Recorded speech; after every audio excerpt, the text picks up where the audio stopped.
I believe many might believe you're exaggerating, but he who feels it knows it. And I said to people many times, I am not only a party to this matter as a resident of Region 10. I'm a party to this matter because I've been personally affected in terms of losses suffered.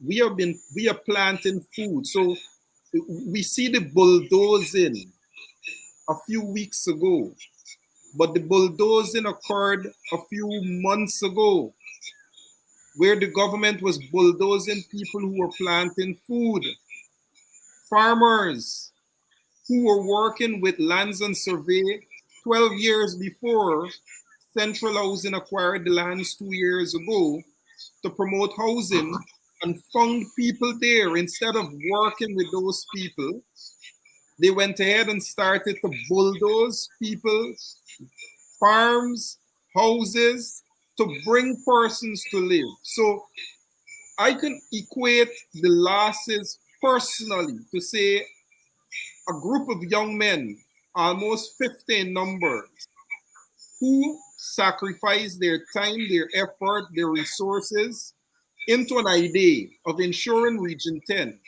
is given an opportunity to provide food for itself. 10 years sacrifice, and then a government without any question or consideration to bulldoze not only the idea, but to bulldoze food for a community that is in need of food in a time when you have a food crisis. And today, we are welcoming foreign leaders today to talk about an agricultural advancement for foreigners while we're bulldozing locals who look like me, young, bulldoze their food. And we're going to shake the hands of foreigners today, right now, as we speak on this program, to say to them that Guyana is the place to invest for food, while their own citizens are not allowed the opportunity to grow and provide food for a community that is in need of food and a society that cannot provide food for itself. So you asked the question, Doctor, and I focus not only on the bulldozing of the houses that were so evident, totality of the behavior of the state towards a community, not only on the level of housing, but the production of food, that there is no consideration. And that sort of behavior could only be one to destroy the advancement of people from providing for themselves generational wealth and the opportunity to continue to grow in a dignified way. And that is the attack that we saw a couple of weeks ago, Doctor. Thank you very much, Shama, for that, bringing that angle into it. I think it was the contrast that you've drawn there, making the point that we are engaging foreign leaders about food while we are bulldozing the food that is being produced by our Guyanese, our Black Guyanese. Lincoln Lewis, your response to what happened in Linden. It is instructive that we are now discussing this matter, and nothing has been done at the political level. People need leadership on the ground. I am aware that this thing was taking place, and I brought it to the attention of the political leaders who I expect would have responded. And I've seen no response. This emboldened, I knew that these guys were down there for a long time, because I know some of them personally, that they were down there. Tell me, how can a government, or even if it's a middle management person, go into a community, see so many fruit trees, avocado, coconut, oranges, soursop, and all of them inside that place, and you bulldoze these things You could not have gone back to say, look here, how can we work with these people, work around those plots that these people occupy? But this thing go far back, you know. Where about those food? You remember under Robert Posada as Minister of Agriculture, no? When they bulldozed Buxton Black Dam? You remember on the guys that they are going to, on the guys that they are going to rid the area of persons who they consider to be criminal element? This is how they behave. This is reminiscent of post-slavery, when people bought villages and they were not going back to the estate to work. What they did was to flood the lands. Here what they're doing, they're bulldozing the lands, bulldoze your fruit trees, and then they turn and tell you it's unfortunate. But the same thing that you do to, the same, when it comes to Linden, you say you want to regularize and what have you, you bulldoze everybody, bulldoze the farm, bulldoze their houses. But when you go to Essequibo, what you did, you said that you come to really regularize things, to empower those people, that they can use their land to go to the bank as collateral to have business, to have their business. This is making attack on a people. And within that context, we must see this thing. And we must react and react. I've made a point quite recently. We need the type of force to respond to the shenanigans of this government. We are joined by Adam Harris, veteran journalist. Adam, welcome to Politics 101.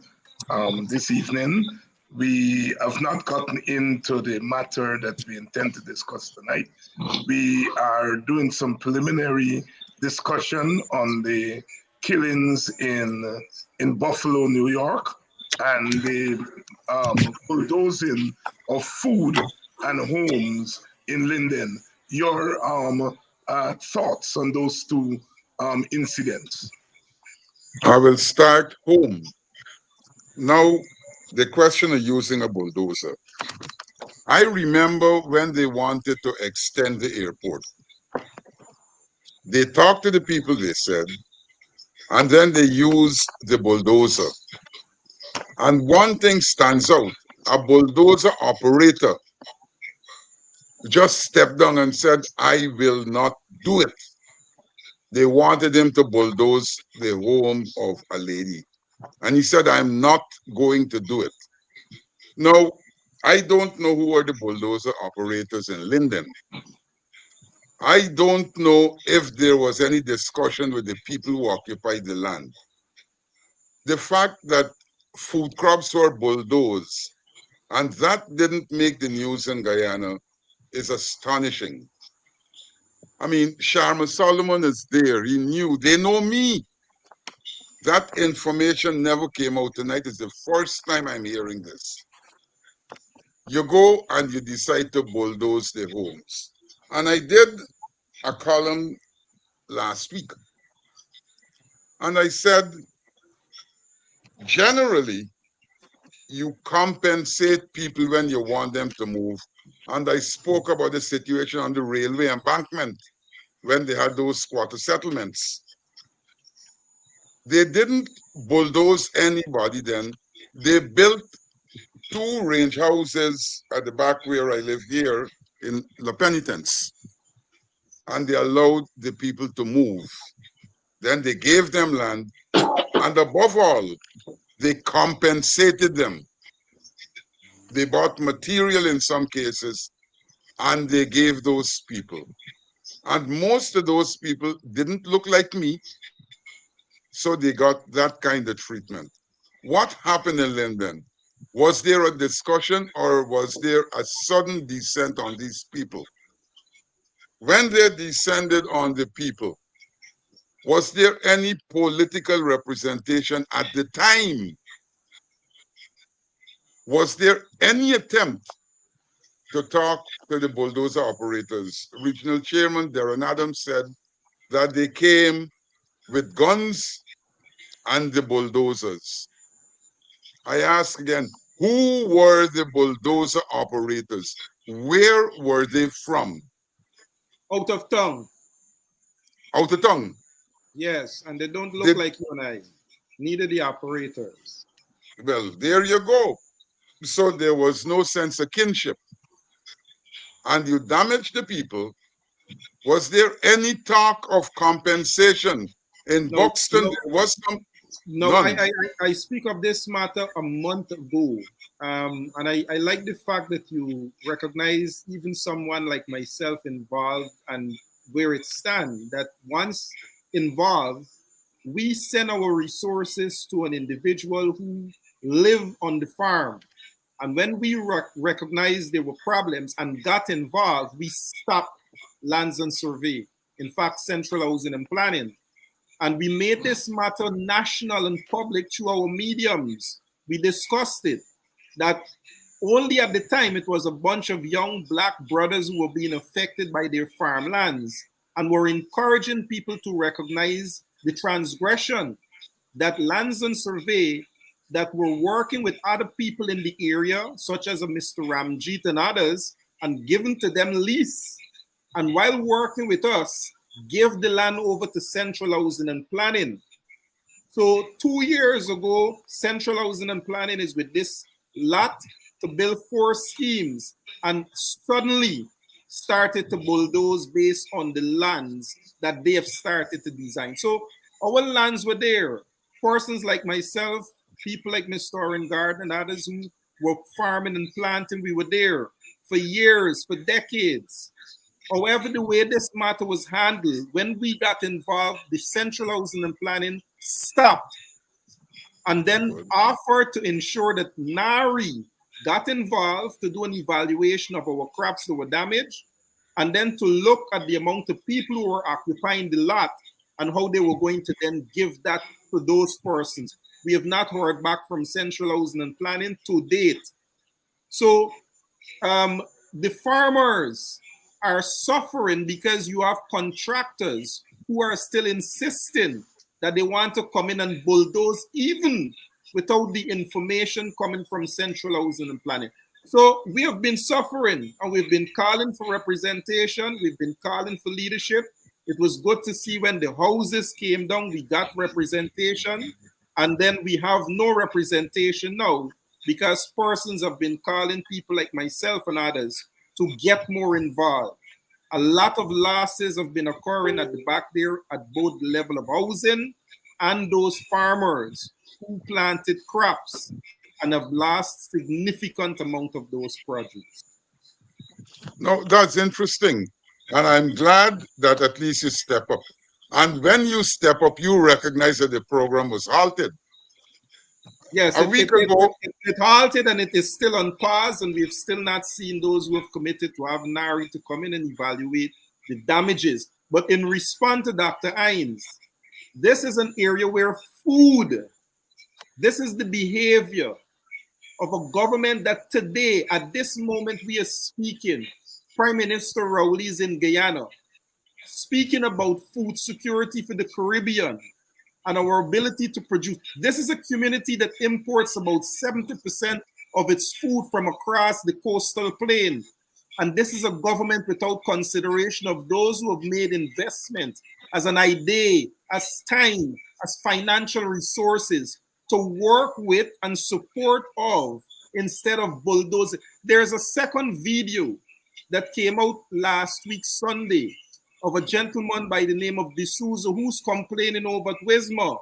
And they were literally from Lands and Survey pulling out his coconut plants and raiding his farm. And he and a woman is literally begging them to stop. This is the sort of treatment farmers are on without a comprehensive understanding. Now, let me make this quick point. While as chairman, we included in the agreement a provision for a land selection committee because we understand and we understood as a community, looking the way we look and the way lands were being distributed, that we must have a say those lands were distributed and how they were going to economically benefit those who were standing, who lived in this community the most. To date, I don't know what is the position of that land selection committee, but I can say in the absence of that committee, we have this sort of travesty occur. One thing I want to make clear too. Last week, Barack Jagdeo called a fella for whom I have no regard to have a conversation with him. They called it an interview. And Lyndon came up and they talked about two things.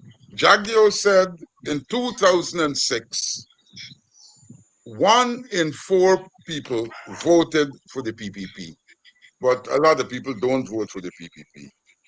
And then the fellow said, Lyndon and Agricola, there are places where the people just get hot and all of that kind of thing. And all I could do was said, yeah, perhaps he remembers after time is another time. But one of the things that I am sorry for is that I saw Lyndon organize already and close that road when they sent up a water cannon for which we spent millions of dollars and it never worked. Those bulldozers had to travel by the same road. Lyndon could have prevented those bulldozers from going in there. And you could have made noise. I mean, I suppose people don't want confrontation and all of that. But to tell you the truth, I was disappointed. And at my level, I am talking to people to prevent any further bulldozing of property or land in that area unless there is a full discussion. And I've been given the assurance that that will happen. So I think, was it 25 houses went down? I don't remember.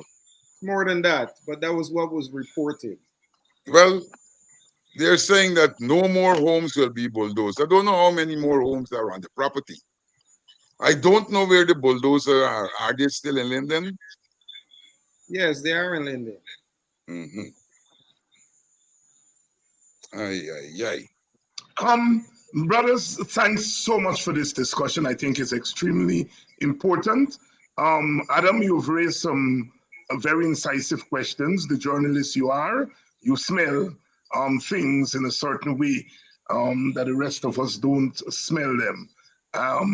And you raised that question about those bulldozers having to travel to Linden. The lesson we have to learn in the Black community is that our government has declared war on the Black community from August 2020 when it came to power.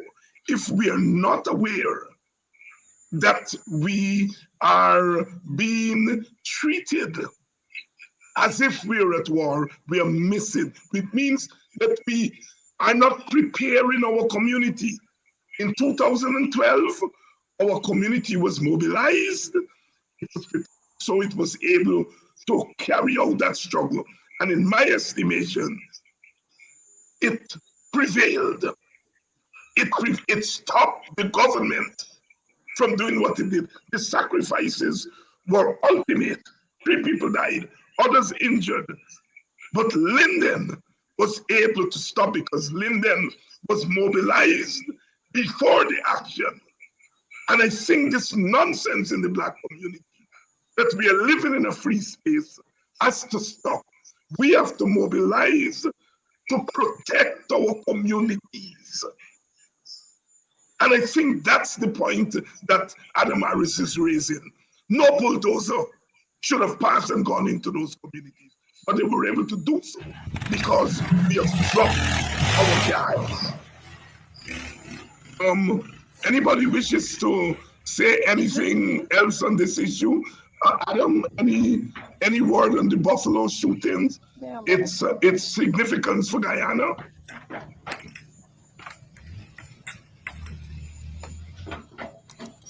One of the things about the Buffalo shooting, first of all, this man traveled, what, 300 miles to kill black people. Mhm.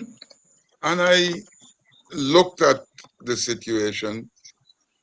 This man knelt down when the police came for him. And they took him into custody, Alive. alive. Alive. And now all they're doing is talking. One man. Every single white shooter has been taken alive. The one black fellow who they call the subway shooter, he sat on a bench and he waited for the police. And there were a lot of people around, so they couldn't kill him. Mhm. But were there others who managed to survive that? The Buffalo shooting tells another story. It tells the story of a trusting extremism. people. Authorities say at least 10 people have been reported dead from the shooting, which took place in a predominantly black neighborhood in Buffalo on Saturday afternoon. Buffalo Police Commissioner Joseph Gramaglia said the suspect was armed with an assault-style rifle and body armor when he opened fire in the parking lot while live streaming the attack on Twitch. He worked his way back towards the front of the store. Right. Yes. So he was taken alive. 10 black lives. We were trusting people. And we are under siege. I mean, I saw it in Ukraine when they tried to get on the train to get out. I mean, there's so many other cases. I saw a story about a 9-year-old boy turning up at a black woman's house with a whip because the lady's daughter was there when somebody beat him up in school. I mean, a whip. We all know what the whip means to black people. And he turned up with a whip. Those things happen in societies that permit people to ride black people. I am a nonviolent person.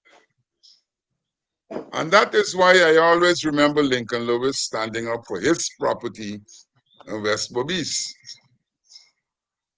That story, I think Lincoln said, is over now, and you still maintain your property. But he stood up. It's time people stand up. And you are right. It's time we mobilize. Otherwise, it will always happen. Bulldozers going in. The bulldozer operators are from outside the region. And you talk about development for all. Lindenegger bulldozer operators, you can't get somebody or people from Linden to operate, or you believe they would not carry out your instructions.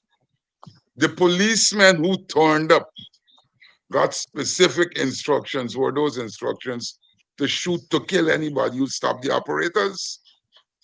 Or people just stand up and say, let them do what they want? I don't know. I don't know.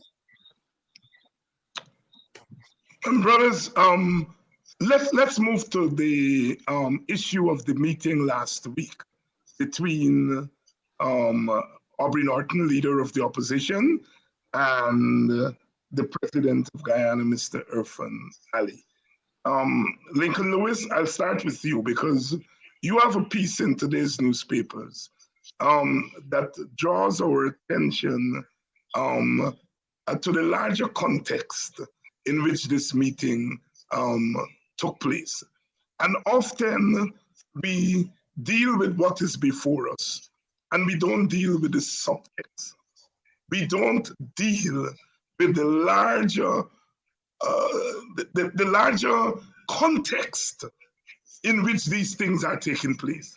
So we analyze a meeting between the leader of the opposition and the president as it is, and not within the context of what's happening in Guyana. Lincoln Lewis, give us a sense of what you were trying this morning in this morning's papers to convey about that meeting between those two gentlemen. Let me say from the outset that meeting was a disaster. When you take into consideration that the meeting was scheduled between the president of this country and the leader in the opposition. My understanding is that whatever meeting, constitutional, to deal with constitutional issues or otherwise, it ought to be done within the confines of the spirit and intent of Article 13 of the Constitution, where the president will be, where these two political leaders will be meeting as equals and not merely the one is higher than the other and is subordinated. Let me tell you what has happened. First and foremost from the outset is that I do not believe that the president set out to engage the leader of the opposition in an atmosphere where they can discuss issues, agree, or determine a way forward on those issues. Let me give you I say that in the context that when you look at the body language of the president now and that of Mr. Granger as president meeting Mr. Jagdeo. What happened in the case of Mr. Granger? Mr. Granger, when you look at the photograph, he met Mr. Jagdeo coming up the stairs, shook his hand, and welcoming him into his home, welcoming him to where the meeting will be discussed, because he was the host of the meeting. In the case of Ali and Norton, Norton was invited to a meeting, parked his car outside the office of the president, subjected to all the security regulations and what have you, and escorted to a boardroom. He sit there, and then the president comes in, and he stands up, and the president sits down, and then he said the whole atmosphere, as far as I'm concerned, was one to humiliate Norton, to want to say, look here, you have not come out to say that you recognize me as the president, but now you have to stand up for me, right? And secondly, when the meeting was concluded, or even before the meeting was concluded, if the president has invited Mr. Norton as leader of the opposition to discuss the commissions, it has to be done within the confines, the spirit and intent of Article 13 of the Constitution. And I don't believe that these guys want to do. What they want to demonstrate is triumphalism. They should have had an agenda that includes the concerns of Mr. Norton too, issues that we like to discuss. And as you discuss the commissions, Mr. Norton should not be asking for the CVs of those men and women. While I believe that while CVs are important, we need to look at the orientation of these men and women who are going to be sitting on constitutional commissions. Constitutional commissions, to see whether they were involved. We need to look at their history, whether they were involved in transgressing of rights, violating of laws, and other things in society. And because they're going to be discharging some duties that are constitutional, addressing some things of that nature.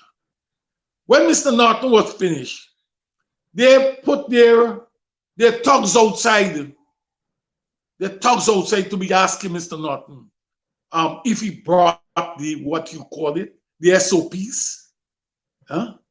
What nonsense is that coming from a state media? Under Burnham, Hoyt, Cheddy Jagan, what happened there would not have happened. Would not have happened at any point. I always remind people of the issue of nationalization of Denver. I always remind people of it. When they had wanted to change the Constitution to remove the word prompt payment from the Constitution. When the Burnham government engaged Cheddy Jagan, and Cheddy Jagan said, comrade, this is national, this is a national issue. And I'm on board, I'm going to support this, but I have a number of other issues that I would want to discuss. Because at the end of time, we must come out as a united force against the external external forces. And he placed them on the table. Among them was the issue of jobs for the party comrades who were trained in Eastern Bloc countries, in the socialist countries. And nearly everybody from that group got jobs. I'm saying to you, we had then what we call participation in that constitution. But now what we have is involvement, inclusionary democracy. Why can we not build on those type of things?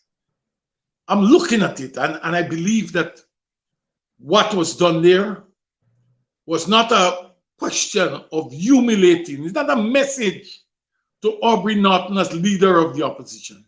It's a message to all Black leaders from a government that sees itself as a government that sees itself as representing or advancing the cause of one group in the society at the expense of other groups.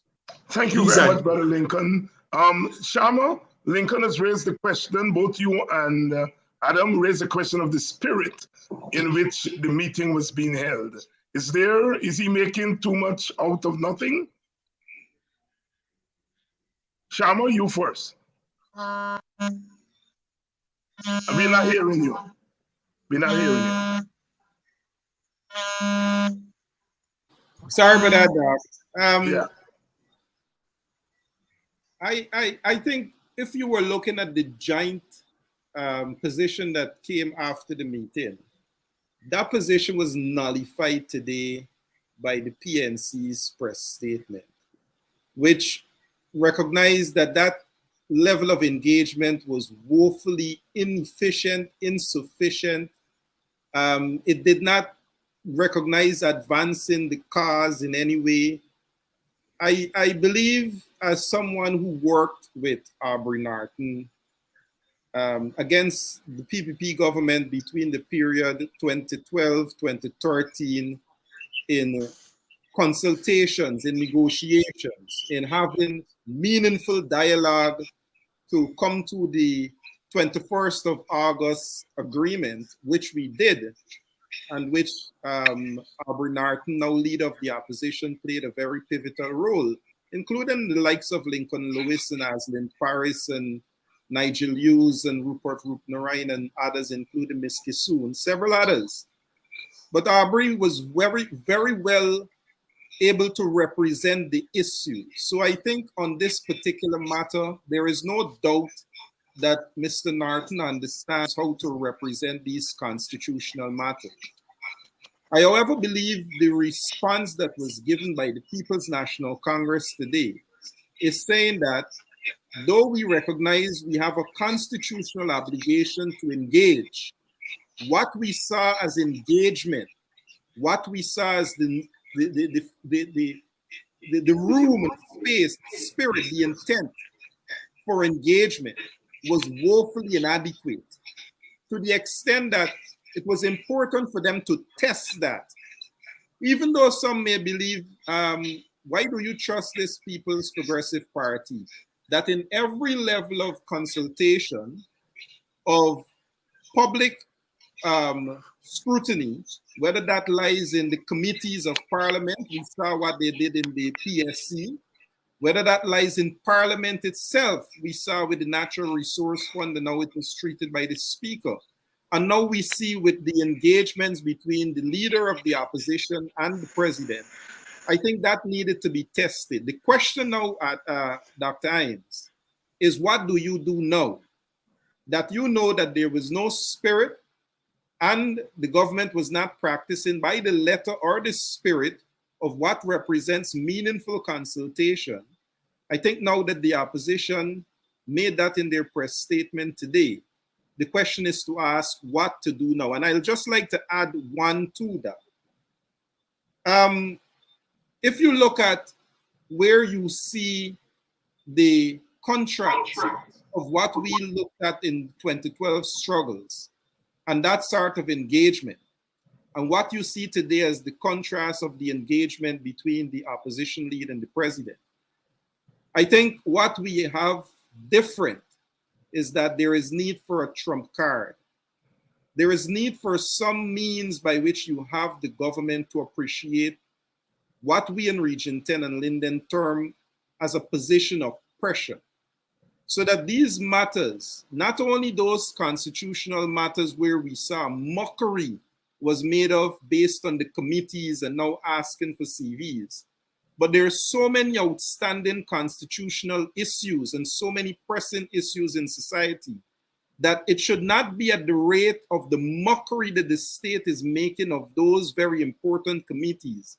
When will they get to the priority issues? When will they accept the agenda that is shaped also by the leader of the opposition, if this is their initial behavior? I think that is where the trump card becomes very crucial and evident, Dr. Hines. Thank you so much, Brother Sharma. Adam, your take, your initial take on the meeting. Lincoln talked about the greeting that Mr. Granger and Mr. Jagdeo had. And he compared it to what happened with Mr. Norton. I saw two different situations. Granger was open, affable, and all of this. In this case, I think Norton, by his demeanor and everything, suggested that, look, I ain't come for chit-chat. Let's do business. Let's get it out of the way. So the business has started. The press statement issued by Roysdale Ford, said a lot. It tells me that at this stage, the government isn't prepared to concede anything. This is what it should be. And when you talk about meaningful consultation, it doesn't mean agreement. I meet you, I talk to you, and when you left, I go ahead and I do this. I hope that that doesn't happen, because that would be a case of bad faith. If you're going to consult and you're going to ask me, and I make some recommendations, the least you could do is consider my recommendations. And an interesting thing happened when Norton came out, when the rabble confronted him. Somebody asked, Mr. Norton, are you accepting the government now? They got a word I would have liked to use. Why did that question come up? It was a planted question to begin with, and the government isn't happy at this time because it still believes that the opposition doesn't recognize it. I remember the president making a statement some time back about the relationship with the opposition, and he said, those people, We should forget those people. They wanted to steal democracy. So in his book, the opposition is a non-entity. The Constitution says you need to have a consultation with the opposition leader. I will have that. Full stop. I am glad that Norton went. He asked to see if he wants to see. All I can do is sit back and wait to see how the entire situation plays out. Whether it would be a case of, all right, I talked to you and I done and I got him to do what I got to do or what I want to do, or it will be a case of exchanges that can go somewhere. And I also remember one story. Desmond Hoyt had a meeting with Bharat Jagdeo about radio licenses. And I remember Bharat Jagdeo promising there will be no new radio licenses until the spit didn't even dry out the mouth before radio licenses were issued. I hope this is not going to be a case like that. Because this country, first of all, ain't got enough people to be divided. The second thing about it is whenever the politicians develop those hard lines, the ordinary people suffer. It affects relationships. We no longer have conversations. And that in itself is not going to help development. We talk about development and we talk about all of this. If the government does not display an attitude of wanting to communicate with and wanting a relationship with the opposition, then we're going to go nowhere. We are going to go nowhere. They're supposed to meet, I don't know if it's still on, to meet again this week with the CVs. All I can do is wait and see what comes out of that. Shama Solomon, let me come back to you and use your question. After the first meeting, what do we do now? After the first meeting, after the press statement that was put out today by the PNC, you ask, what should we do now? And I want to use your question for the next round. What should we do now? We meaning, what should the opposition do? Chama? Oh, sorry, Doc. I think the start of what should we do now started today, which was to question the process, to question the sincerity of the government's intent and their actions or actions coming out of last engagement. I think though we had a joint statement, what you got today from the opposition leader, more so the shadow minister of legal affairs, Mr. Rysdale Ford, is that two letters exchanged between the initial invite just to see clarification. It was that sort of frustration of getting the meeting to even come to some level of understanding, which the claim was still being made, that even though a second query was made, we still weren't given proper, in fact, the word vague information came through. So for me, Doc, I think, as I said before, I know Mr. Norton, he worked closely with us on our 21st of August agreement.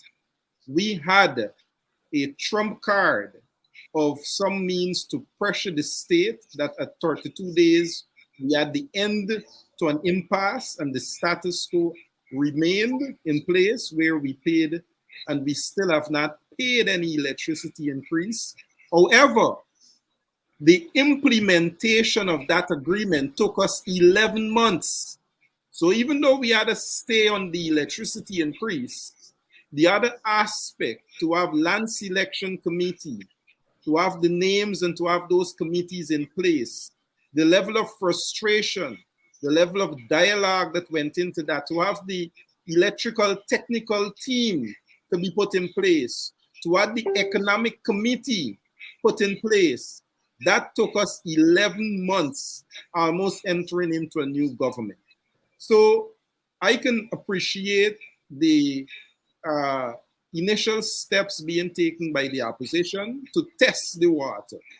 I think they've spoken, however, that what we're in for is a very frustrating and long ride. And I hope that they understand that they'll have to find that trump of pressure.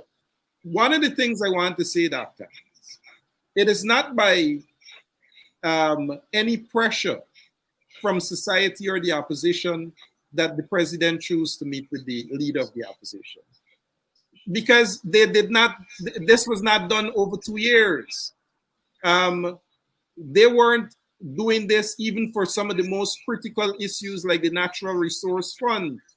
So what you see may, and I would want to believe, would be outside pressures. This is to impress those foreign partners, those bilateral partners, those multilateral agencies, that we are playing good politics, but we don't have to play the right politics. But so you know, at the opposition, the people of Guyana have to find the mechanism to say, not only those foreign partners you have to impress by speaking hollow to what are constitutional forms that you must place the substance within, and so that we can see a more functional democratic society where good governance prevail, where you have those institutions that are working, where you have meaningful consultation.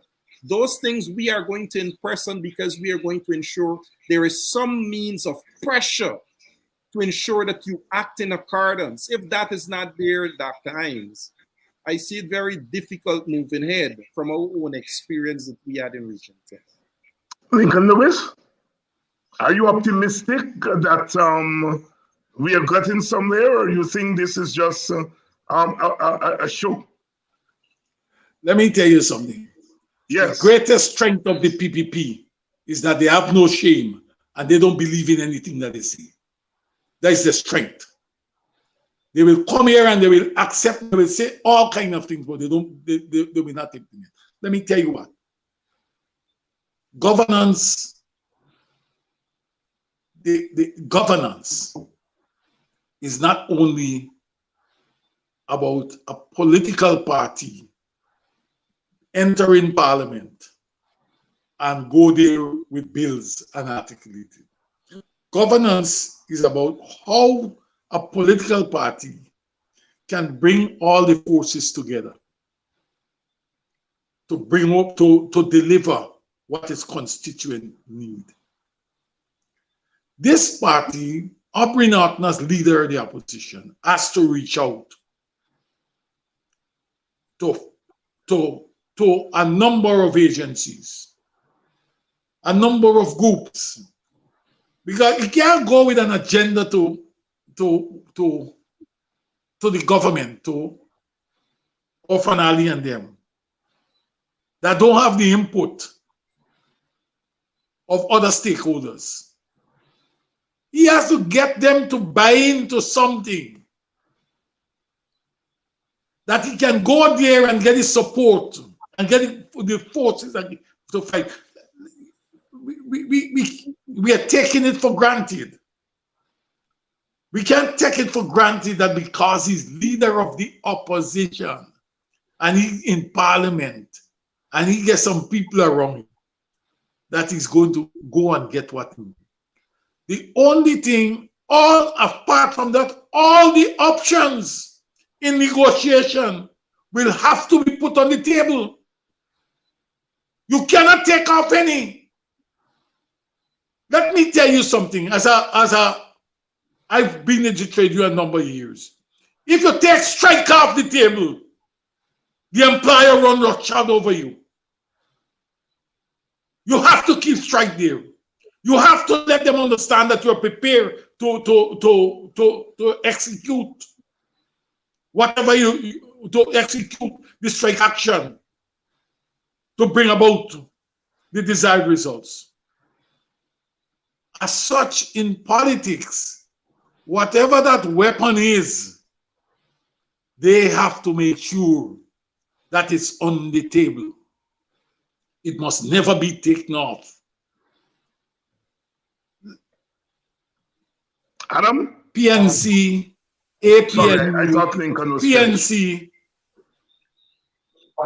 PNC, APNU got to build the force, got to work with other agencies to make sure that it builds a coalition that can deal with the PPP.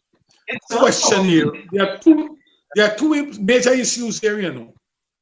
One, as people talk about elections, you have to talk also about economic empowerment of those people, that of the citizenry outside there, that the PPP has been constantly working to strip people of. That's it. Adam, are we going through the motions? Is this going to end well? I don't know. I won't try to be a fortune teller.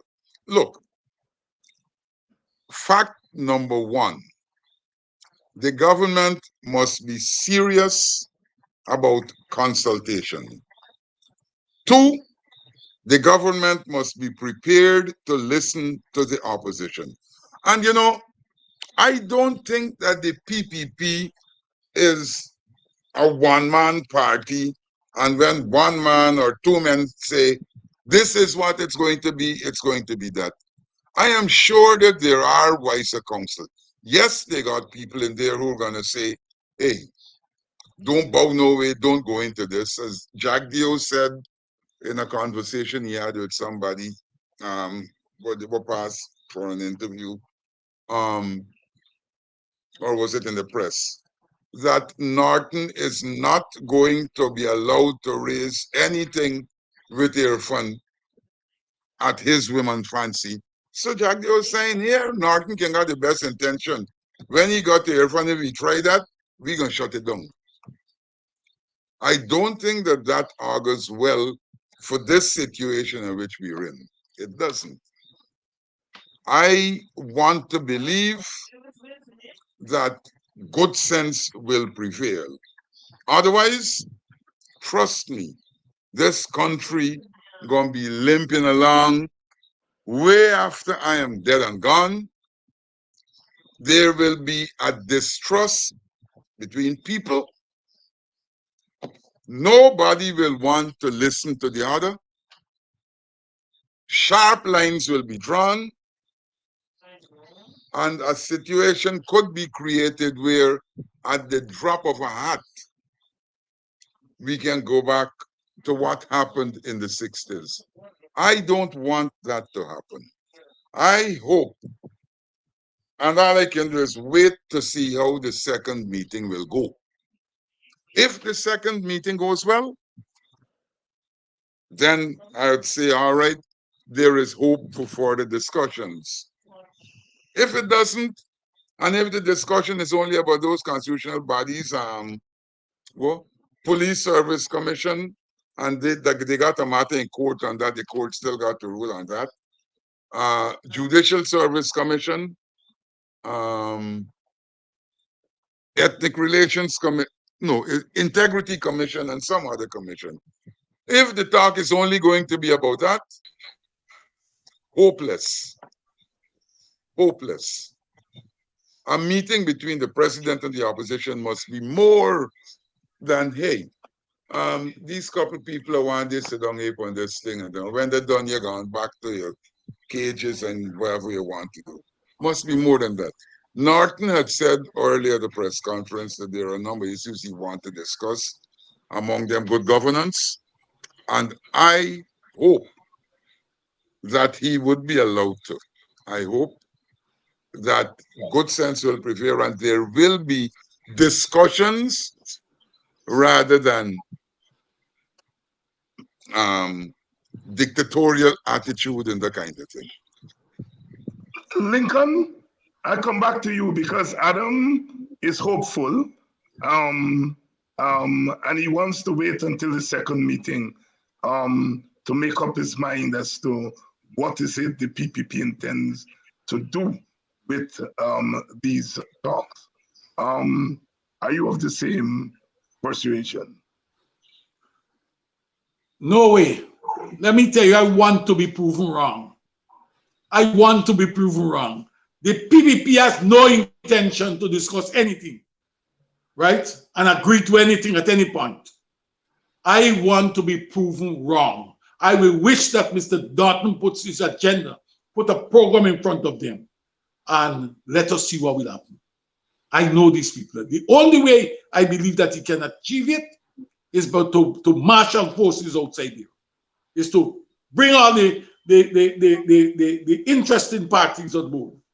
You have a society, you have a civil society now that the PPP is attacking.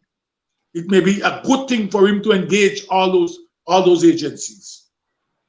It is a good thing for him to go down to he has to go back to the communities that supported the coalition. He has to go back there. And I'm telling you something, don't go back and just walk and say you visit. You must be able to, your agenda and your program and your agenda must come from those communities. Come from the party, those people who this government intend to alienate. We have to do that. If you don't do that, then all that you're going to be talking about or you'll be pursuing is a program for an election next 3 years. What you want is not election. You want empowerment, not only election, you want empowerment also. And that is what those people in the streets are interested in. Those people in the communities are interested.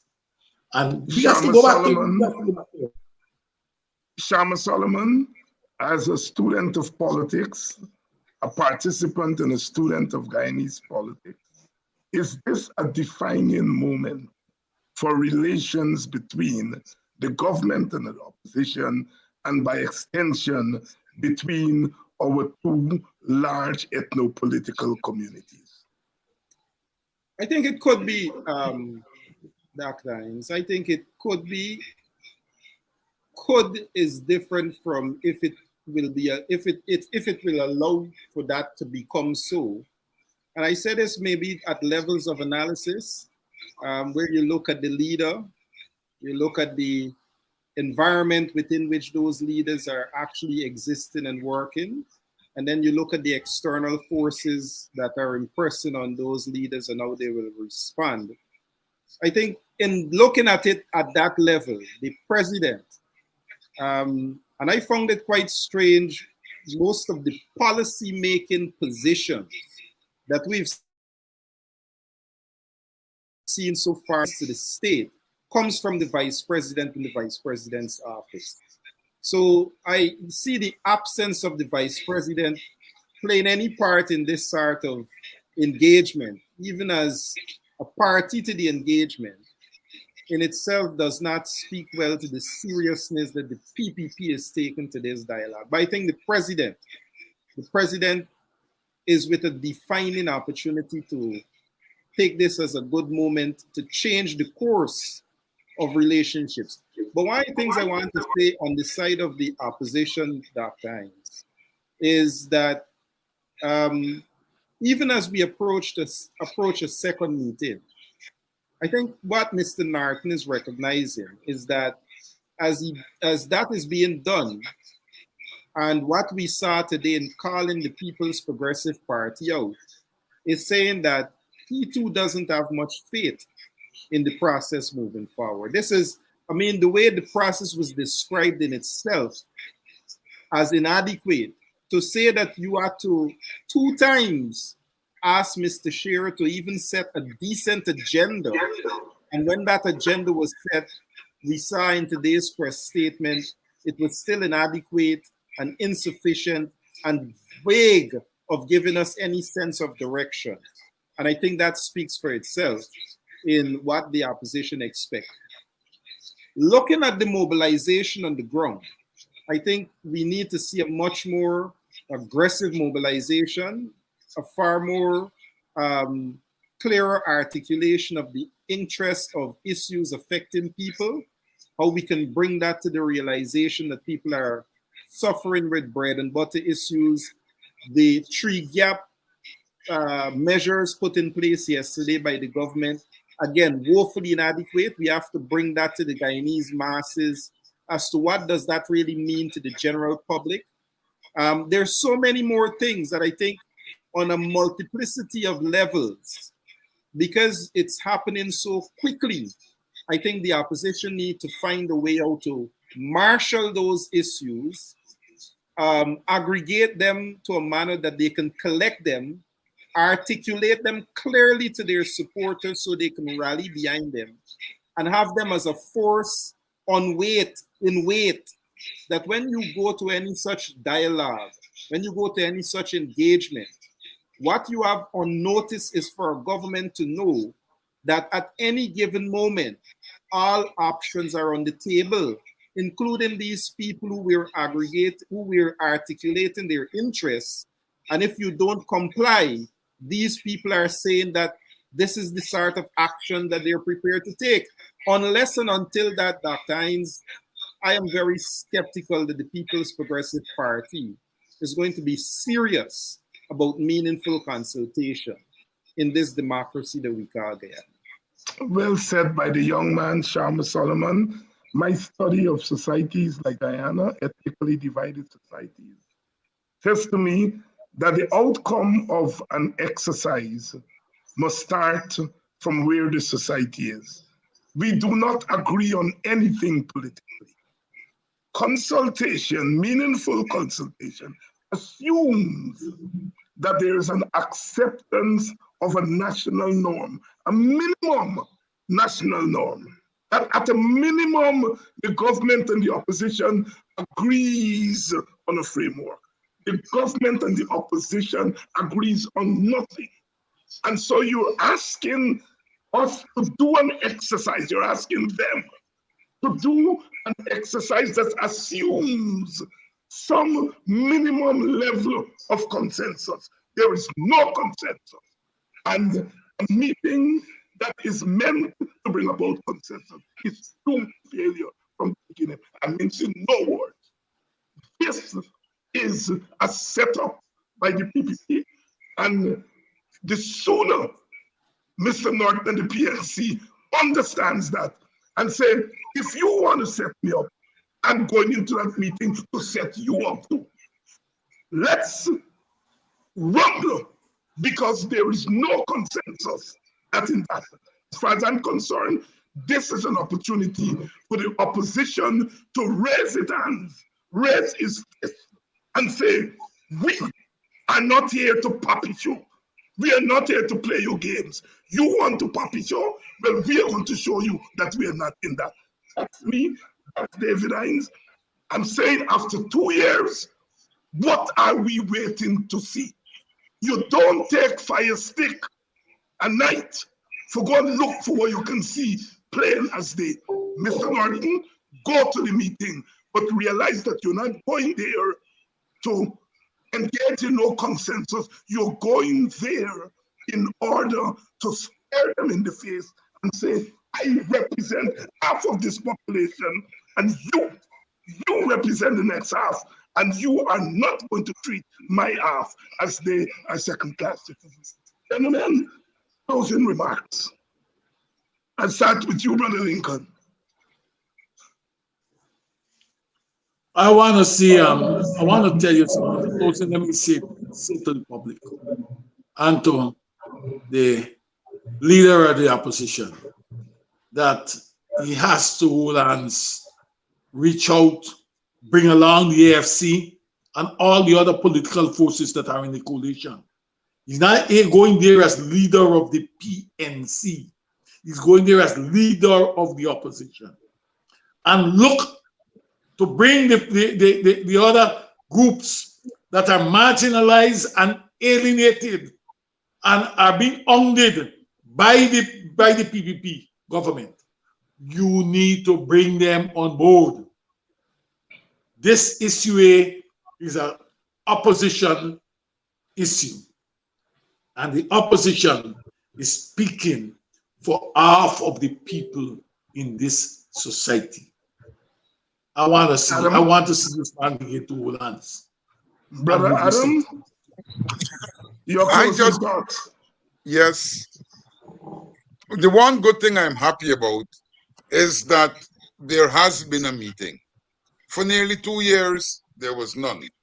So there is one. If this is going to be a first step towards greater things, I'm happy. I mean, I can understand Lincoln's pessimism. I can understand Sharma saying, look, this might or might not be. I am also saying it might or might not be. But I don't think that the president is a stupid man. I think that having initiated a discussion with the opposition, I would expect there to be many more discussions and discussions of a serious nature. Without that, we're going to be destroying this country. You know, I listened to the president's address and he talked about giving $25,000 to every household in the Riverine community. And I smiled because I said, first of all, who did a census to know how many households they got in the Riverine community? So how much money you're giving out? Do you consider Bartik a Riverine community? How are you going to share this money out? You just give the people a set of money and say, look, give the people this. And when they run out, what you do? Come back and say, give me more? You don't know how much you got to share. That is why I'm saying that the president must at least try to be serious about some things. And one of them is the discussion with the opposition leader. Adam Harris always bringing us back to a certain kind of equilibrium, and which makes a good discussion. Were you finished, Adam? We're not hearing you. On mute. Yes. That was my closing remarks. $1 billion for fertilizer, that money going straight into the pocket of them Indian and Portuguese businessmen who going to sell the fertilizer. It's $1 billion asking for support. Man, that's a joke. What about the hemp? What about the hemp? Hemp and ganja look alike. Yes. How the police gonna know? You're gonna got 2 policemen. I buy smoke this thing. If you get high as ganja, we gonna lock up. That we're gonna do. We ain't even modify the legislation. Anyhow, joke. Sharma, you got the last word, boy. All right, thanks, Doc. I would like to use just a bit of Adam's position that he is hopeful to see sets the trend, to say that too gives an understanding and a better appreciation of why one should be a bit more pessimistic. Whether it's the distribution of this new 25,000 in the Riverine and Amerindian communities, the mechanisms. We are questioning the flood relief grant. The vice president himself said that 3,800 persons who weren't eligible received monies more than 2-3 times. We can only appreciate the amount of monies that were misappropriated, pledged for investigation by the Minister of Agriculture. The investigation was done, no consequence. The COVID cash relief, to date, persons are still holding the pink slip. It's in a misery of its accountability and distribution. And as you look to the 25 Riverine community, the trend is set. It is the same in terms of the government's behavior of engagements. And as I outlined before, whether those are in parliamentary subcommittees and what we saw with the PSC, and to have no accountability of spending, and Parliament and what we saw with the Natural Resource Fund, you can expect, even at the level of consultation between the leader of the opposition and the president, to also have as a track record of what the People's Progressive Party would have demonstrated, their behavior of engagement to be one of frustration, as outlined by the press statement of the opposition today, that they would have experienced, the leader of the opposition experienced, vague, woefully inadequate, and one where you can question the process. I am saying, however, that for such process and such behavior that are consistent of the People's Progressive Party, as an experience and as experience would have taught not only myself, but now leader of the opposition, Aubrey Norton, that it is important to have a pressure point so that you can have the People's Progressive Party understand that all options must and will remain on the table. Sharma Solomon, Adam Harris, Lincoln Lewis have been our guests tonight. I want to thank you, gentlemen, as usual, for coming on and making our program what it is meant to be. And that is a program of information, of education, but most importantly, of profound critical analysis. And moreover, as a source of mobilization. Thank you all so much. Tomorrow night, we're going to be asking the question, should each ethnic group be given 1 month to celebrate their heritage? There is a lot of clamoring on the part of Indian Guyanese commentators that there should be an Indian Arrival Month because Black people have Black History Month. We don't have Black History Month. The one day we get is Emancipation Day. And so the conversation must be about equity. We're going to be talking about that tomorrow night. My guest would be Mr. Takumo Gunsi. I know is one of the guests, and I think I'll have 2 other guests who are going to come on for us to talk about that issue. So until tomorrow night, good night.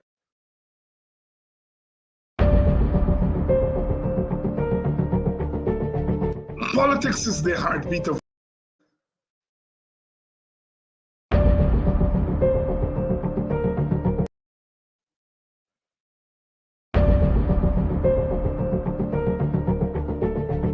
Politics is the heartbeat of a nation. It's not always pleasant, you know. Politics can be very nasty, as we know. But politics is necessary, it's essential. Politics is about who gets what, when, and how. And although it's a nasty thing sometimes, we have to turn it into something that is pleasant. And on Politics 101, we try to do that. We try to engage the issues. We try to ask questions. More than that, we are mobilizing our people because, you know, information and knowledge are essential to a functioning society, to a functioning democracy.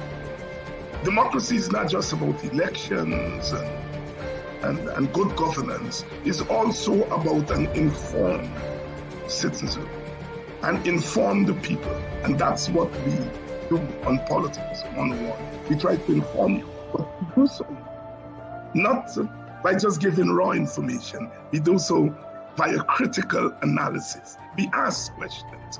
We locate the present in the past, and we locate the past in the present. We strive to turn Guyana into another kind of society. Our quest at independence is always freedom, and Politics 101 is about that freedom journey.